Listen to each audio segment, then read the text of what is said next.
Hello guys, Merry Christmas. Ngayon may gagawin ako.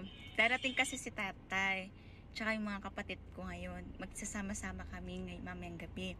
Mamaya meron akong gagawin. Ipaprank namin. Kasapwat ko yung ate ko, yung nanay ko. Yan, kasapwat ko yan. So ang ipaprank ko, ako'y buntis.